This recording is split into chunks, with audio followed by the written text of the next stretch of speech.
L'air du matin sentait la pierre mouillée et le diesel. Nous étions le 10 avril 1945. La guerre était déjà perdue, même si peu d'entre eux osaient le dire tout haut. Quelque part dans l'ouest de l'Allemagne, au nord de la Moselle, une colonne de véhicules blindés avançait vers un viaduc qui enjambait une vallée étroite, un pont que les ingénieurs de la Wehrmacht juraient encore capables de supporter le poids de leur retraite. Les hommes de la 11e division blindée étaient en marche depuis l'aube. La boue collait à leurs bottes, une boue qui ne séchait jamais. Les moteurs toussaient dans des nuages d'échappement gris. Entre deux parasites, la radio diffusait une vieille marche, déformée, fantomatique.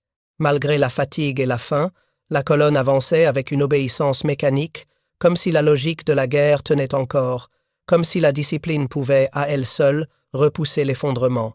Avant de reprendre, dites-nous d'où vous nous regardez, et si cette histoire vous touche, assurez-vous d'être abonné parce que demain, j'ai préparé quelque chose de vraiment spécial pour vous. Le capitaine Karl Vogt, commandant l'un des chars Panthère en tête de colonne, se pencha hors de sa tourelle et observa le pont.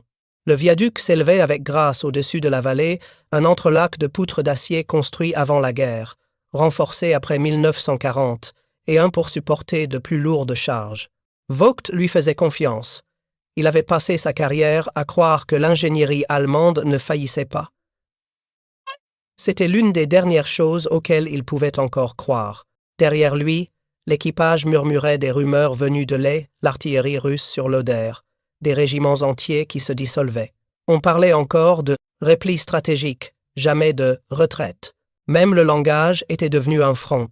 Le conducteur de Vogt, un jeune de 10 à 9 ans originaire de Dresde, n'avait jamais vu un pont s'effondrer. « Ils tiendront, mon capitaine, dit-il. Ce sont les nôtres. » Et c'était bien là l'illusion. La foi dans l'idée que les structures du Reich, ses ponts, ses routes, ses machines, étaient plus solides que les hommes qui les servaient.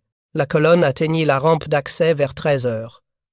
Le premier semi-chenillé monta sur les planches de bois, ses chenilles résonnant contre les poutres.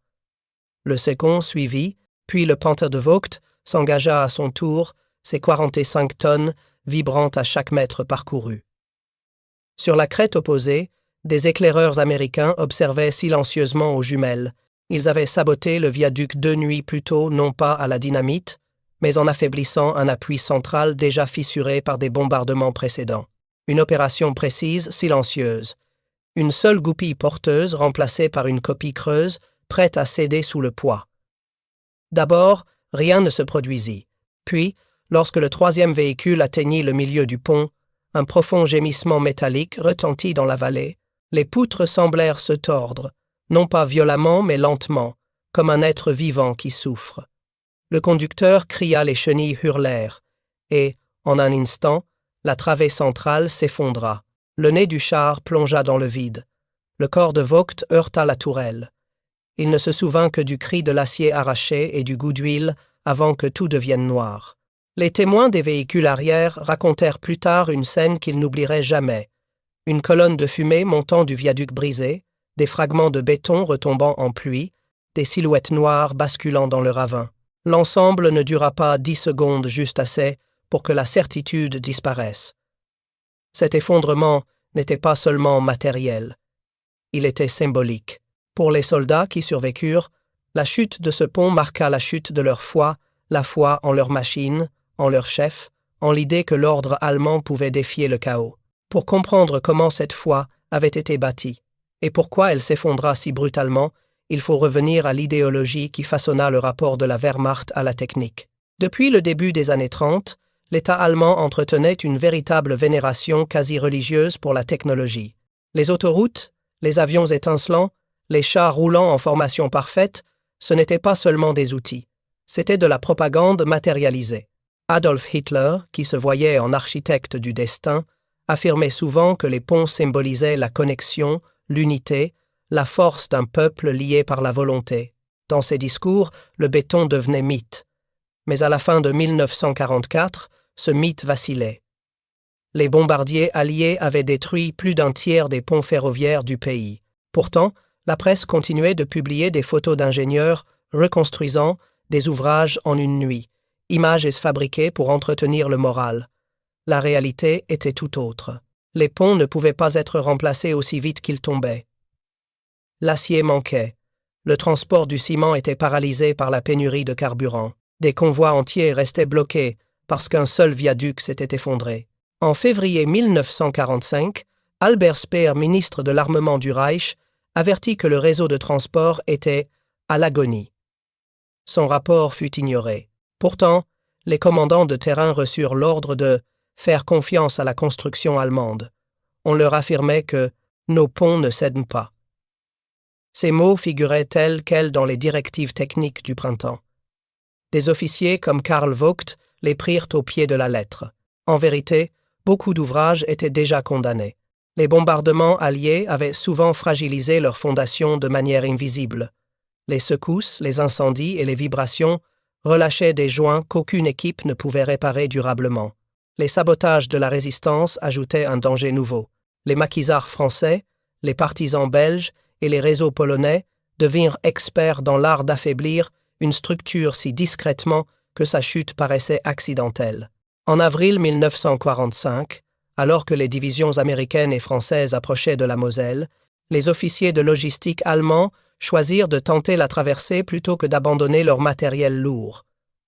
La décision semblait logique sur le papier. Elle fut catastrophique dans les faits. Pour ceux qui survécurent à la chute du viaduc, les heures suivantes furent un brouillard de boue et de feu. Vogt reprit conscience au fond de la vallée, coincé sous un amas de métal tordu. Son conducteur avait disparu. Au-dessus de lui, le pont brisé se découpait comme un squelette sur le fond de fumée. Il entendait des voix allemandes, américaines, indistinctes. La bataille poursuivait sa route sans lui. Il écrivit plus tard, dans une lettre à sa femme, jamais envoyée. « Je croyais au poids de l'acier. Je croyais que ce que nous construisions ne pouvait nous trahir. Mais quand le pont est tombé, j'ai eu l'impression que la terre elle-même nous rejetait. » Cette phrase, retrouvée des décennies plus tard dans les archives, exprimait bien plus qu'une douleur personnelle. Elle traduisait le désenchantement collectif qui gagnait tout le Reich en ruine. Chaque panne matérielle, un char sans essence, un avion sans pièces, un pont sans appui reflétait une panne de foi. Le mythe de la précision, de l'ordre, de l'indestructibilité, tout s'effondra en même temps. À la fin du mois, les restes de la division de Vogt se rendirent près de Nuremberg. Des 20 et un véhicules engagés sur le pont, seuls 5 atteignirent l'autre rive. Les autres gisaient dans le ravin, monument silencieux d'une guerre bâtie sur la confiance et détruite par ses propres illusions. Et pourtant, l'histoire de cet effondrement dépasse la simple tragédie. Elle révèle le paradoxe au cœur de la guerre moderne. Plus la machine est puissante, plus la foi de l'homme qui la sert devient fragile. Le pont ne s'est pas effondré par châtiment divin ni par force exceptionnelle. Il s'est effondré parce que des hommes, désespérés et trompés, ont cru davantage en leur structure qu'en la réalité elle-même.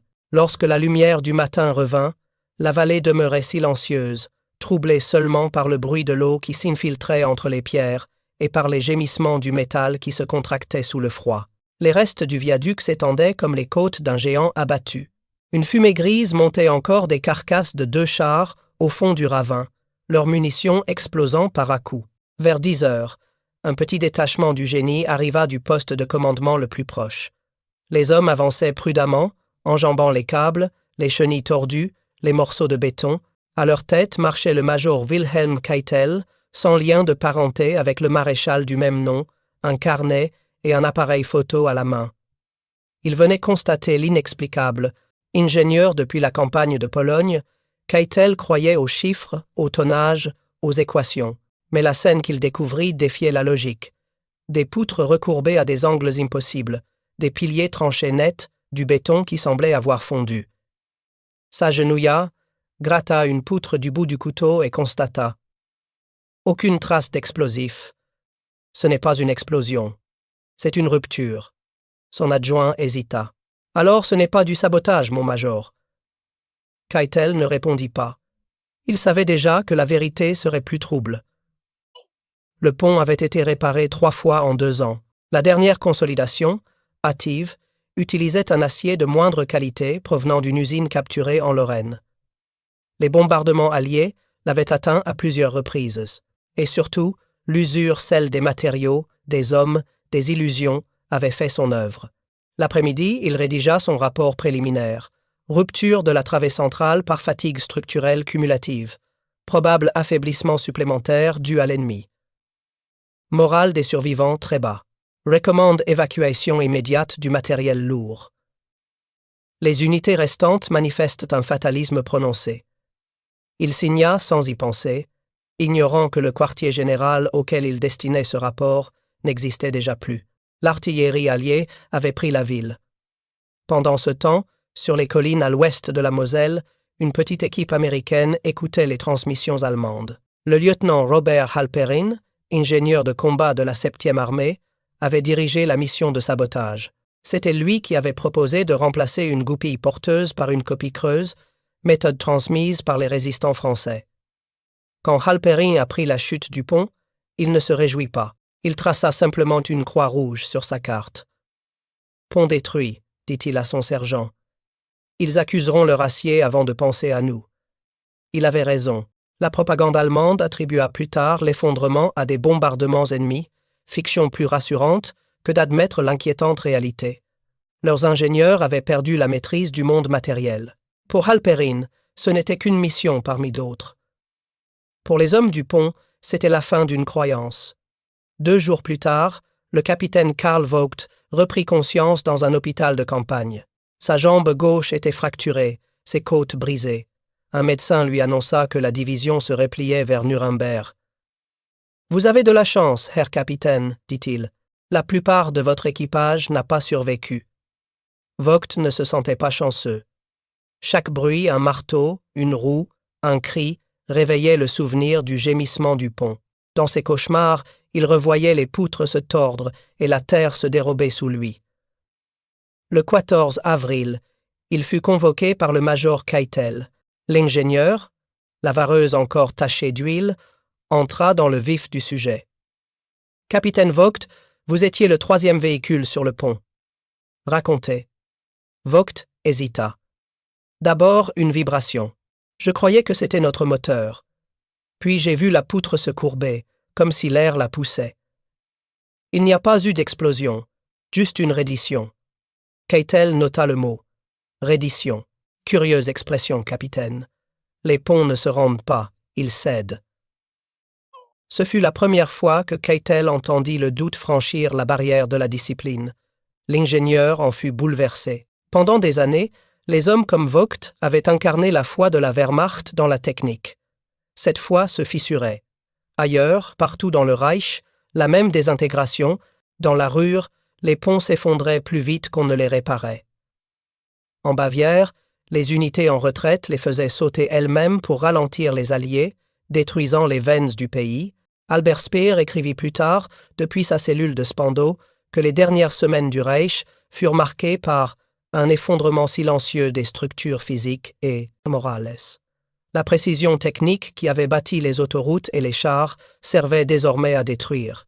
Goebbels, à la radio, continuait de vanter la maîtrise allemande de l'ingénierie, tandis que les cheminots démontraient des locomotives pour en récupérer l'acier.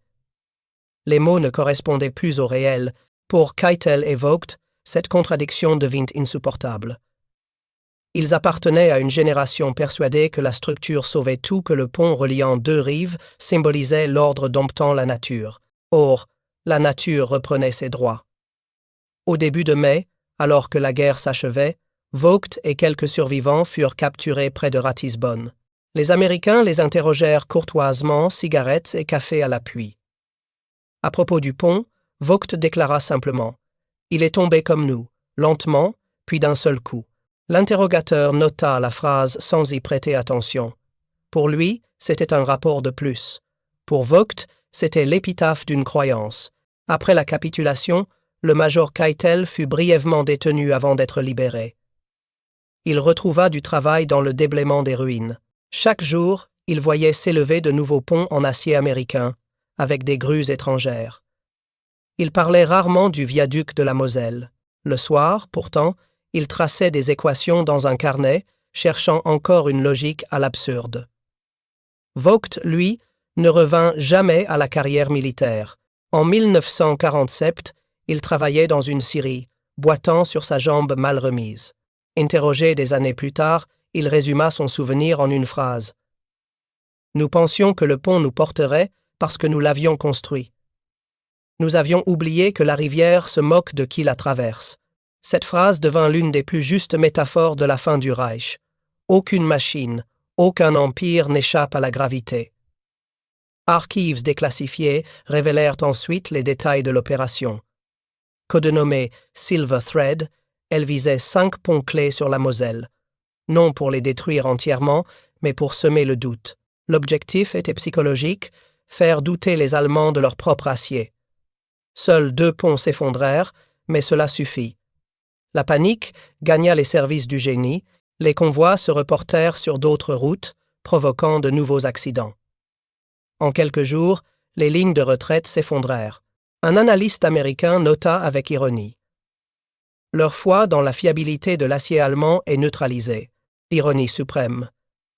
Cette civilisation, persuadée de sa supériorité technique, fut vaincue non par la force brute, mais par le retrait précis d'une seule pièce de métal. Dans l'Allemagne d'après-guerre, les ruines du viaduc demeurèrent longtemps, envahies de mousse. Les enfants y jouaient sans connaître leur histoire. On appelait l'endroit d'Ergebrochen-Rücken la colonne brisée. En 1952, la République fédérale fit bâtir un nouveau pont. Les ingénieurs américains invitèrent leurs homologues allemands. Parmi eux, Wilhelm Keitel, vieilli, vêtu en civil. À la question « Que ressentez-vous en reconstruisant ce que vous avez perdu ?» Il répondit simplement « C'est plus lourd ». Il mourut en 1958, laissant derrière lui des carnets remplis d'équations et de questions sans solution. Vogt, lui, vécut jusqu'en 1973. Sa famille raconta qu'il s'arrêtait toujours au milieu des ponts pour regarder la rivière. La chute de ce viaduc a disparu des manuels, éclipsé par des batailles plus célèbres. Pourtant, dans cet effondrement se condense tout un symbole, celui d'un empire convaincu de sa perfection structurelle, écrasé par son propre poids. L'histoire aime parler de victoires et de défaites. Mais parfois, un seul pont gémissant sous le fardeau de la foi raconte mieux qu'un champ de bataille. Les nazis traversèrent confiants, persuadés que la terre elle-même les porterait. Quand le viaduc s'écroula, l'illusion prit fin. La pluie fine de l'aube se mêlait à la brume qui montait de la vallée. En avril 1945, le fracas du viaduc écroulé avait cessé depuis plusieurs jours, mais la rivière continuait de chuchoter à travers les poutres brisées. Des morceaux d'acier tordus gisaient sur la berge comme des carcasses d'animaux. Entre eux, on retrouvait parfois un casque, un carnet détrempé, un reste de ration militaire. Ce paysage, banal pour la guerre, portait pourtant la trace d'un effondrement plus profond, celui d'une croyance. Les survivants de la division avaient été capturés peu après. Certains blessés furent soignés dans des hôpitaux de campagne alliés, d'autres envoyés dans des camps provisoires à l'ouest du Rhin. Dans les premiers jours de leur captivité, ils parlaient encore de malchance, d'une erreur de calcul, d'un sabotage américain. Mais peu à peu, à mesure que le Reich se préparait et racontait cette histoire, nous a pris beaucoup de temps. Alors, si vous l'appréciez, abonnez-vous à notre chaîne, cela compte énormément pour nous. Maintenant, retournons à l'histoire. Désintégrés autour d'eux, le récit changea. Ce n'était plus une défaillance matérielle, c'était une métaphore de tout ce qu'ils avaient construit sur du vide. L'ingénieur Wilhelm Keitel, qui avait dessiné les plans du viaduc, fut interrogé par les forces alliées en mai 1945. Les Américains cherchaient à comprendre comment une structure réputée indestructible avait pu céder aussi vite. Keitel, épuisé, répondit qu'il avait suivi les normes du ministère, que les matériaux étaient conformes, que la faute venait sans doute du sabotage. Mais dans son regard, quelque chose s'était fissuré.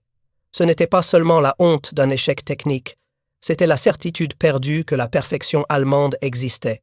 Il déclara « Nous avons construit des ponts comme nous avons construit notre foi, sans imaginer qu'elle puisse tomber. » Cette phrase, consignée dans un rapport américain, fut longtemps oubliée, mais elle résume à elle seule la transformation silencieuse de tout un peuple à la fin de la guerre. À Berlin, dans les ruines encore fumantes, les ingénieurs du génie civil cherchaient à sauver ce qu'ils pouvaient des archives.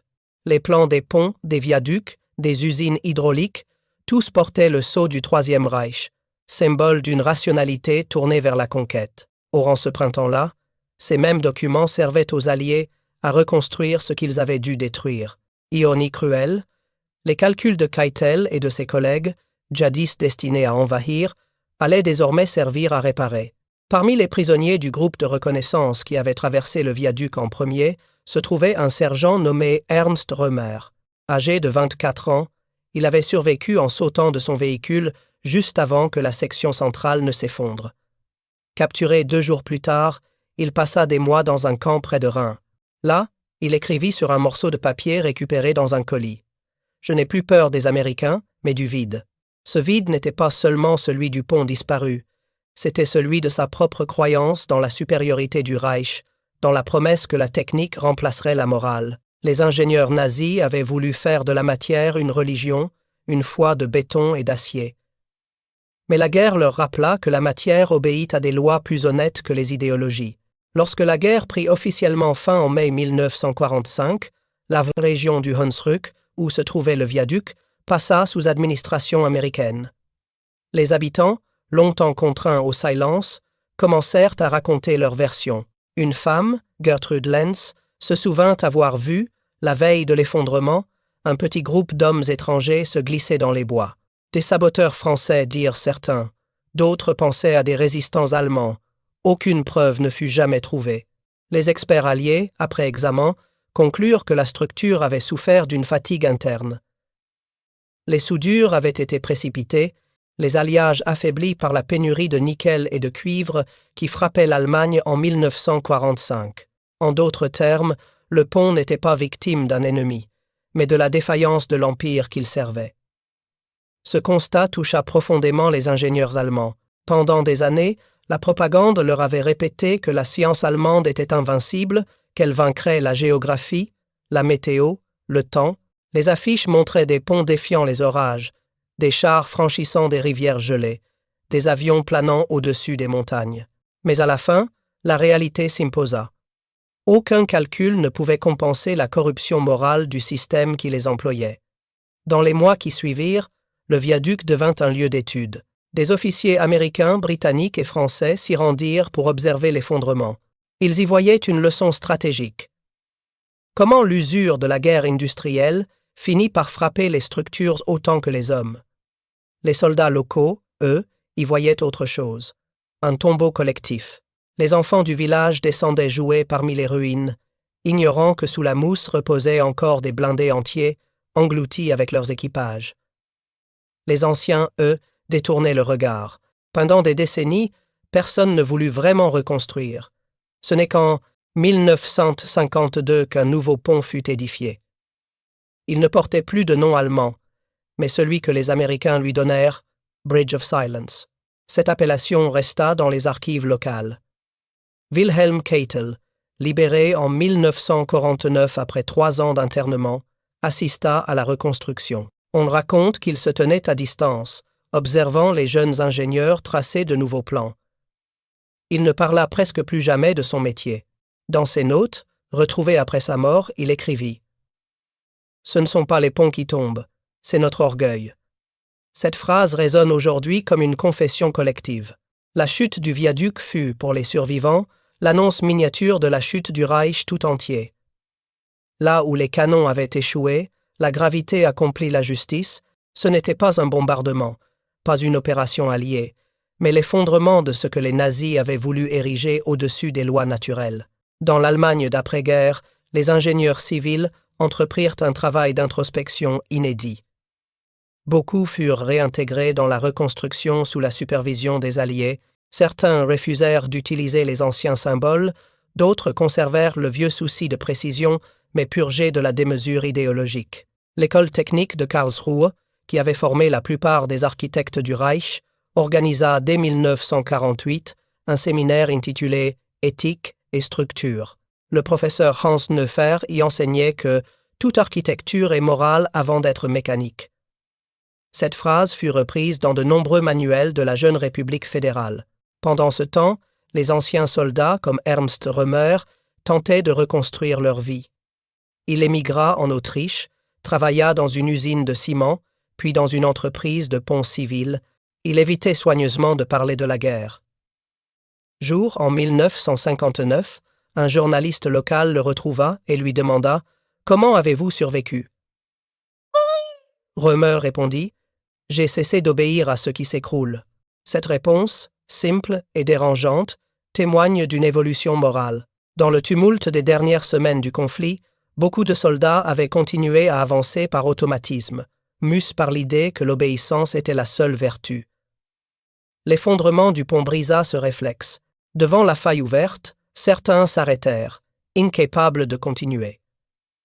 Ce fut peu, être le premier acte de désobéissance intérieure d'une génération entière.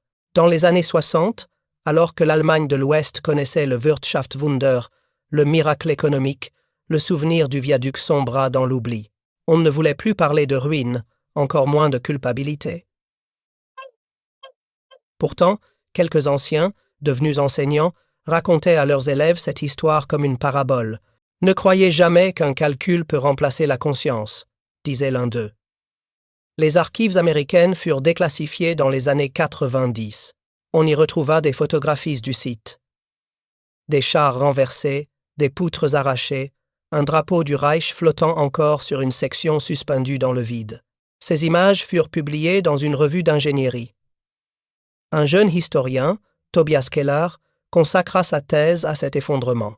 Selon lui, le viaduc du Hunsrück représentait la métaphore parfaite d'un empire bâti sur le mensonge de sa propre perfection. Aujourd'hui encore, au bord de la vallée, on distingue les traces de l'ancien pont, des piliers couverts de mousse, rongés par le vent. Une plaque commémorative installée en 2015 porte cette inscription. Ici, le 10 avril 1945, s'effondra un pont.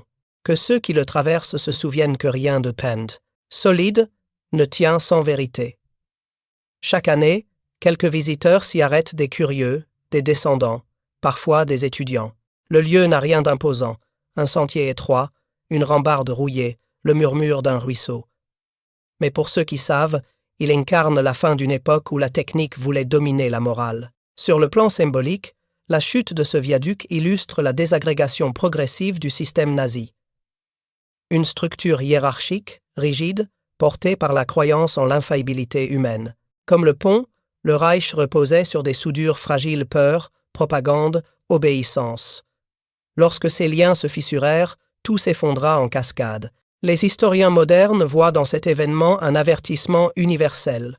L'ingénierie, la science, la discipline, toutes peuvent être détournées quand elles cessent de répondre à la vérité.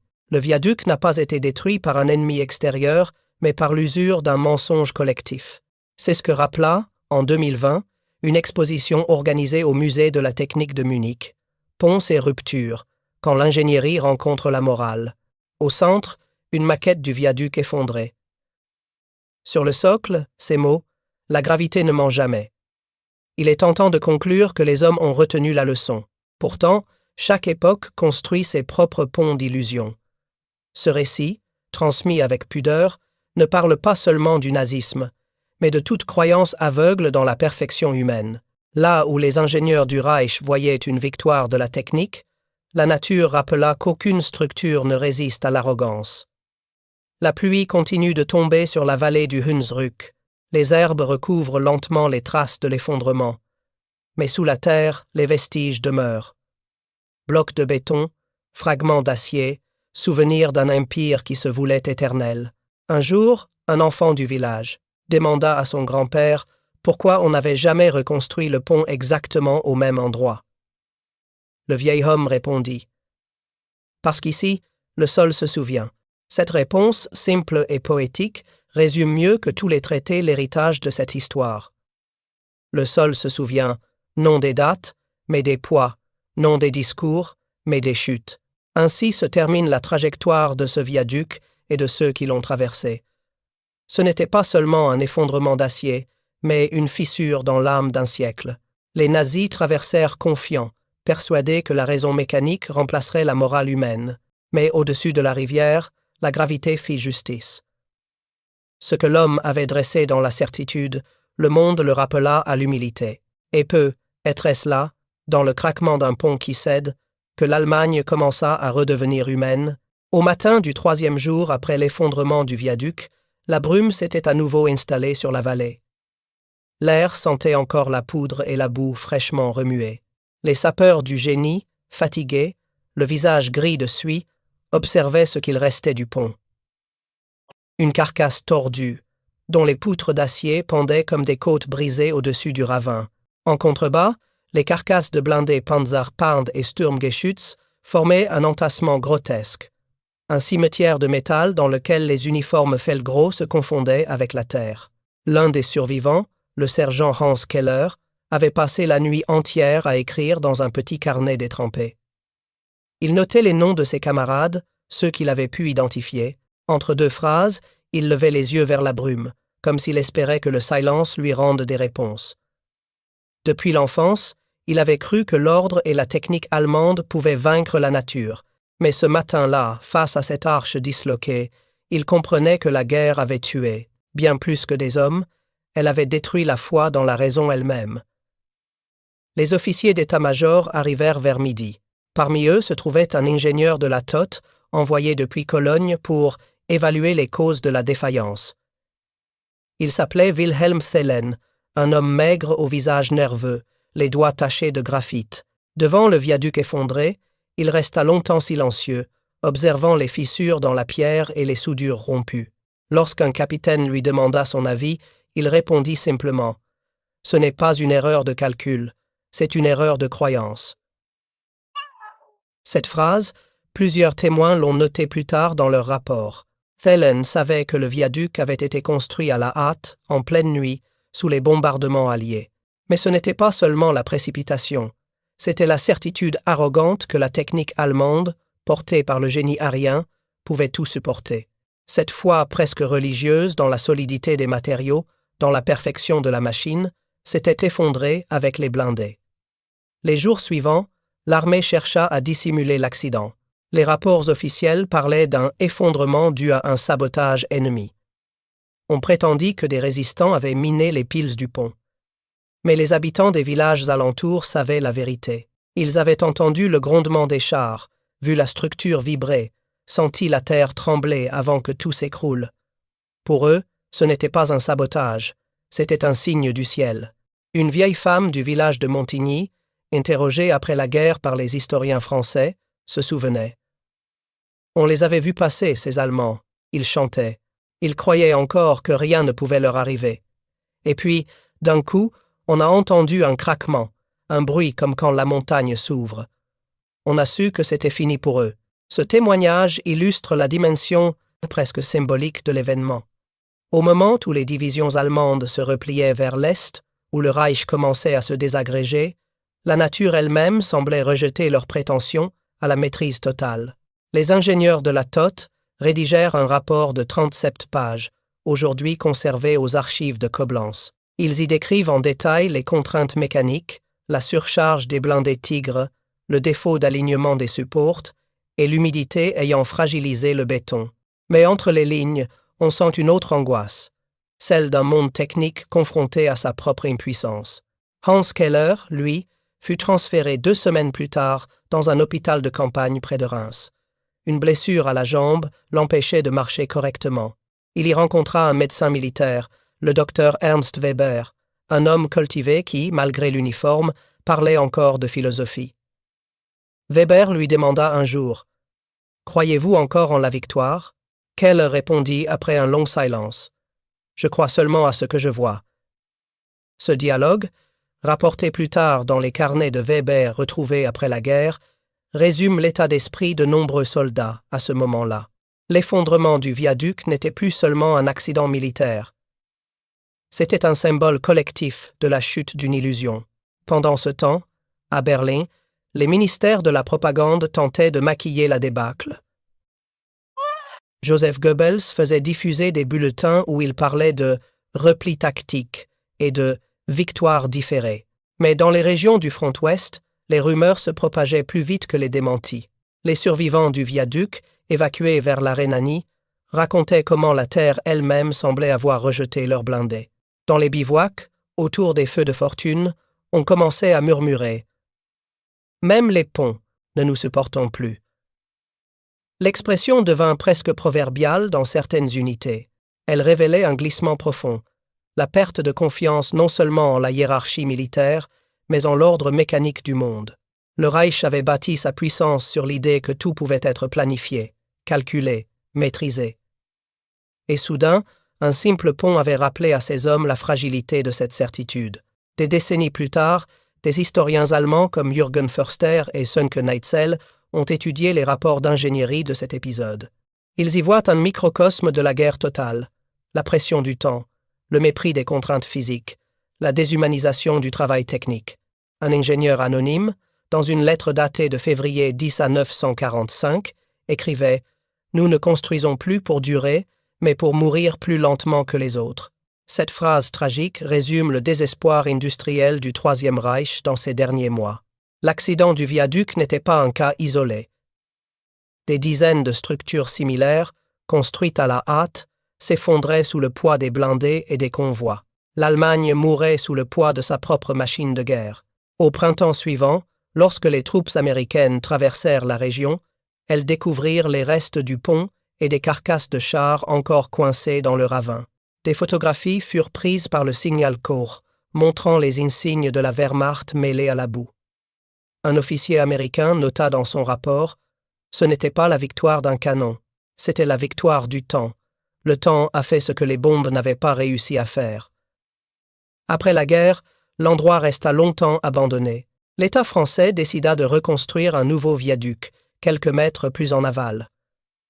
Lors des travaux, les ouvriers découvrirent des fragments d'acier gravés de numéros, de série allemands, et un insigne rouillé de la 2 Panzerdivision.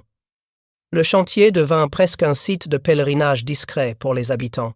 Certains y déposaient des fleurs chaque année, non par haine, mais par mémoire.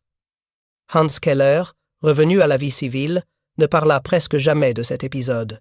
En 1958, un journaliste du Süddeutsche Zeitung retrouva sa trace et tenta de l'interviewer. Il refusa. Il écrivit seulement une lettre courte. Ce jour-là, le pont est tombé. Mais en vérité, c'est nous qui étions déjà brisés. Cette phrase, publiée à titre posthume dans un recueil sur la mémoire des soldats allemands, résume toute la dimension morale de cette histoire. Le viaduc écroulé n'était pas seulement une défaite tactique, c'était une confession involontaire. L'idéologie du Troisième Reich, qui prétendait dominer la nature et soumettre la matière à sa volonté, s'était effondrée avec le béton fissuré d'un simple pont. L'écrivain et historien français Marc Bloch, exécuté par les nazis en juin 1944, avait écrit dans ses notes clandestines « La foi dans la technique sans la foi dans l'homme est une servitude nouvelle. » Ces mots, rédigés avant même la fin du conflit, résonnent étrangement avec le destin du viaduc, car ce que les ingénieurs allemands n'avaient pas compris, c'est que leur culte de la perfection technique les avait rendus aveugles à la fragilité humaine. Au fil des décennies, le site du pont écroulé est devenu un lieu de silence. Pas de monument officiel, pas de drapeau, seulement une plaque discrète portant ces mots. Ici, la certitude s'est effondrée. Chaque année, des historiens, des étudiants ou des descendants de soldats viennent y déposer une pierre. Ils ne commémorent pas une victoire, mais une leçon. La vanité de croire que la puissance d'une nation se mesure à la solidité de son acier. Et c'est, peut être cela, la véritable ironie historique de cet épisode. Le Reich, qui se vantait d'avoir bâti des autoroutes, des chars et des ponts indestructibles, s'est effondré non pas sous la force d'un ennemi, mais sous le poids de sa propre foi dans la perfection. Aujourd'hui encore, les ingénieurs allemands qui étudient l'histoire de la construction en temps de guerre évoquent cet incident dans leurs cours. Pas comme une honte, mais comme une mise en garde. L'un d'eux, lors d'un symposium à Munich en 2015, conclut son exposé en disant « L'effondrement du viaduc n'a pas détruit seulement une structure, il a brisé un mythe.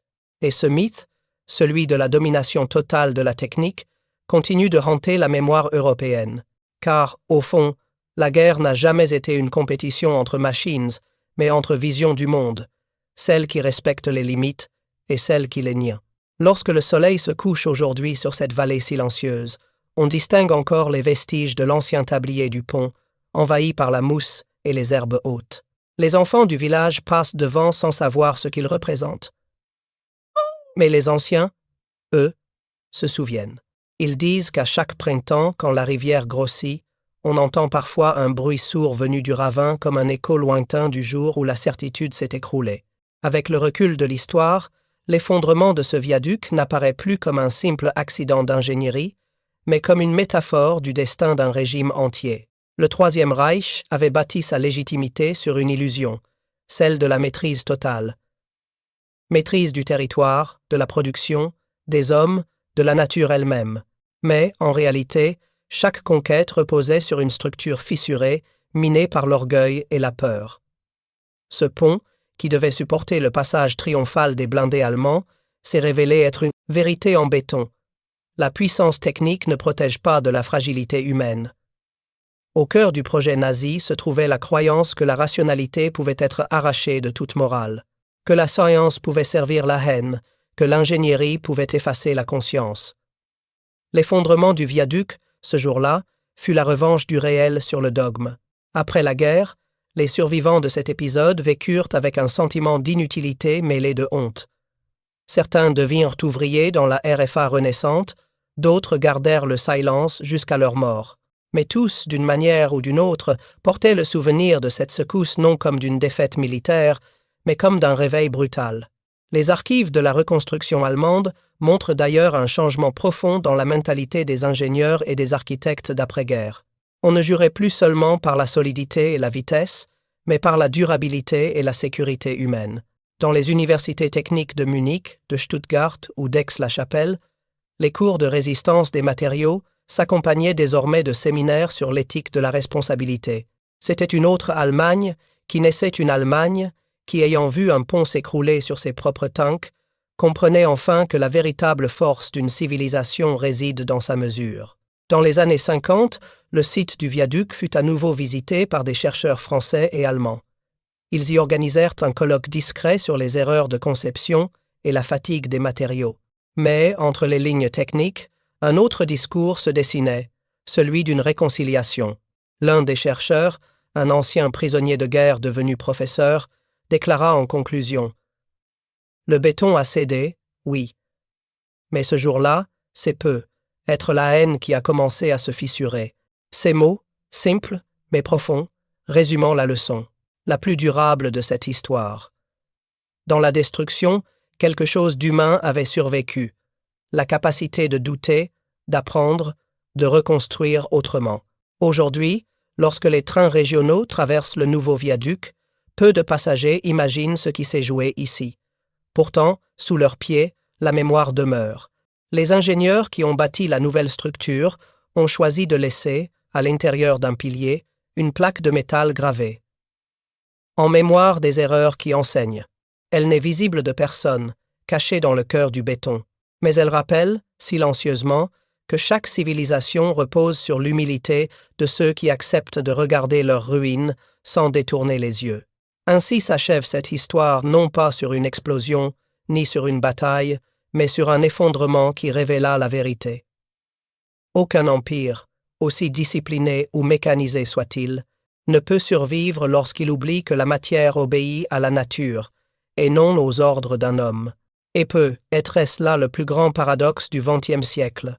La guerre la plus technologique de l'histoire a fini par prouver que la seule chose indestructible, ce n'était ni l'acier, ni le béton, mais la conscience. Ensuite, 2 autres histoires exceptionnelles vous attendent à l'écran. Si celle-ci vous a touché, vous ne voudrez pas manquer les suivantes. Cliquez et allez les découvrir. Et n'oubliez pas de vous abonner et d'activer la cloche de notification pour ne rater aucune de nos prochaines vidéos.